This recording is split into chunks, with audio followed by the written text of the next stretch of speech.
The countdown reached 0, and my hands were shaking on the controls before the engines even fired. 11,000 alien ships sat between me and open space, waiting in a perfect silver ring around our planet, and I was about to fly straight through the middle of them alone.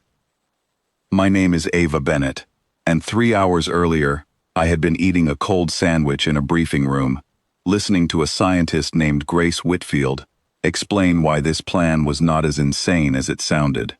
Now I was strapped into a small ship called the Horizon, with no weapons, no escort, and no way to turn back once I started moving. The blockade had been sitting above Earth for 8 months.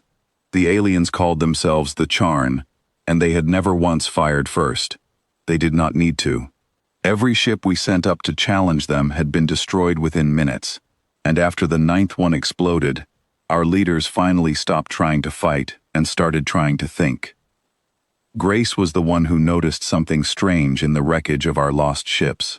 She noticed that every single one of them had died while trying to escape or attack. Every evasive turn, every burst of speed, every clever trick our pilots tried, seemed to lead them straight into Charn weapons fire, as if the enemy already knew what we were going to do before we did it. Her theory was simple and terrifying. The Charn did not track where our ships were. They tracked where our ships were about to be. Their computers had studied thousands of years of battles fought by other species, and they could predict fear. They could predict aggression. They could predict the exact shape of a living creature trying to save itself. So Grace asked a question nobody wanted to answer. What happens to a ship that does none of those things at all?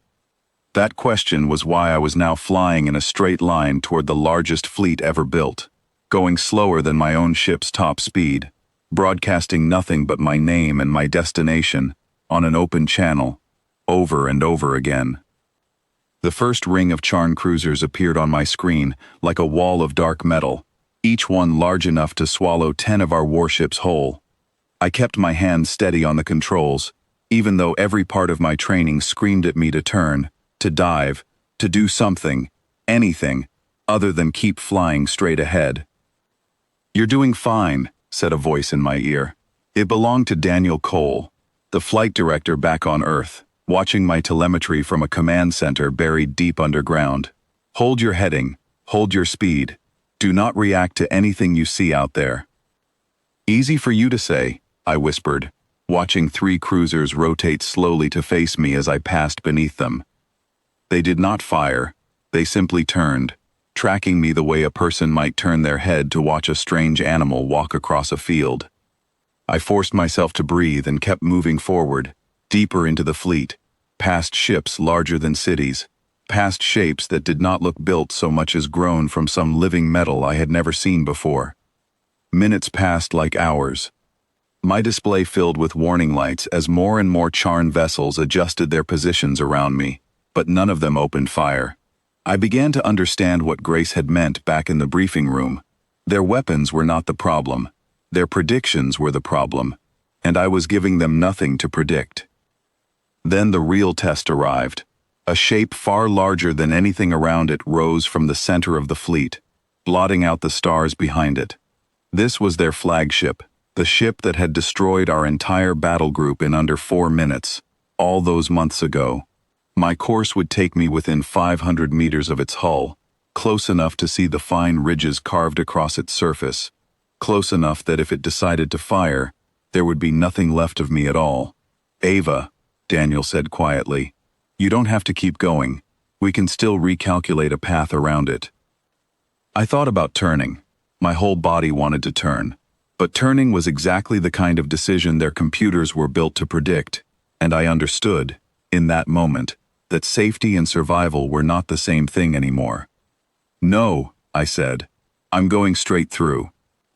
The flagship grew larger on my screen with every second, filling the entire view until I could no longer see stars around it, only endless dark metal stretching in every direction.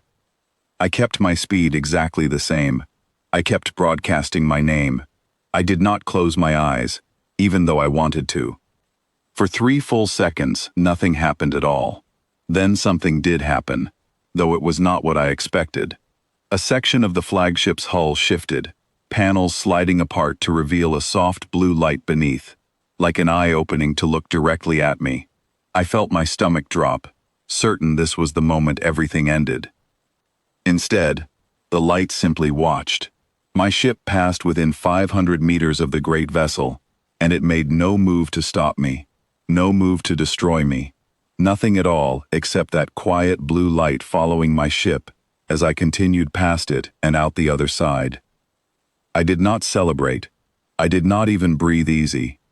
I kept flying, kept my speed steady, kept broadcasting my message until the edge of the fleet finally opened in front of me, like a curtain pulled back, revealing empty space and the distant light of the sun.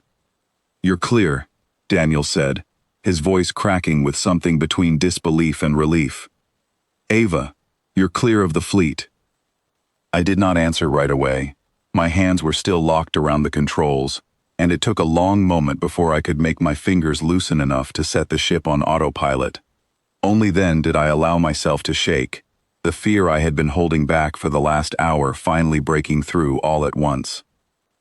6 hours later, back on Earth, Grace met me at the landing bay with a look on her face that told me something had changed while I was gone.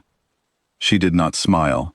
Not exactly, but there was a light in her eyes I had not seen in the 8 long months since the blockade first appeared. "They're pulling back," she said. "Not all the way, not yet, but they're pulling back." I did not understand at first, and she explained it the way she always explained things, patiently, as if walking me through a puzzle one piece at a time. The Charn had built their entire war doctrine around a version of humanity that no longer matched what they had just seen. Their old information about us came from decades of broadcasts filled with conflict and struggle, and they had prepared for a species defined entirely by fear and aggression. What they had just watched was something else. A single, unarmed ship flying calmly through their strongest fleet without turning, without running, without begging. A creature that refused to behave the way their models predicted. And for a species built on prediction, an unpredictable outcome was more unsettling than any weapon we could have built. 3 days after my flight, the first real message arrived from the Charn. It was not a demand this time. It was a question, translated crudely into our language, but clear enough in meaning. They wanted to know why a species would choose not to fight when fighting was still an option. Nobody on our side had an answer ready. Grace spent that evening staring at the message on her screen, turning the words over again and again, while Daniel tried to organize a response that would not accidentally start another war. I sat quietly in the corner of the command room, still wearing my flight suit, still feeling the echo of that long, silent flight through the fleet. In the days that followed, the blockade did not vanish completely, but it loosened enough for supply ships to pass without trouble, something that had not happened once in 8 months. It felt less like victory, and more like the beginning of a much longer conversation, one where neither side fully understood the other yet. I keep thinking back to that moment, when the flagship's hull opened, and that quiet blue light looked out at me. I was certain it meant the end. Instead, it seemed to mean something closer to curiosity, as if the ship itself, or whoever controlled it, had paused to consider a possibility it had never planned for. I am not brave in the way people describe heroes in old stories. My hands shook the entire flight, and the recorder later showed my heart rate spiking so high that the doctors wanted to keep me under observation for a full week afterward. But I have come to believe that the bravest thing I did that day was not flying through the fleet at all. It was choosing not to turn back when everything in me wanted to. Grace believes we now have an advantage we never expected. Not weapons, not tricks, but simple unpredictability. The one thing an ancient, calculating fleet never prepared for. I do not know exactly what comes next, whether the Charn will decide to trust us, study us, or eventually grow tired of not understanding us at all. What I do know is that for the first time since their ships appeared above our sky, they are asking questions instead of giving orders, and that alone feels like something worth holding on to. I still fly. Daniel says I am the only pilot they trust for missions like this now, missions that require calm nerves and a willingness to do absolutely nothing dramatic when every instinct says otherwise. I tell him that sounds like the hardest kind of flying there is, harder than any dogfight or chase, because it means fighting against your own fear instead of an enemy you can see. Somewhere above us, the Charn fleet still waits, quieter now, watching, thinking, trying to understand a species they no longer know how to predict. And down here on Earth, we are doing the same thing in return, trying to understand them, one careful step at a time, hoping that curiosity, patient and steady, might carry us further than fear ever could.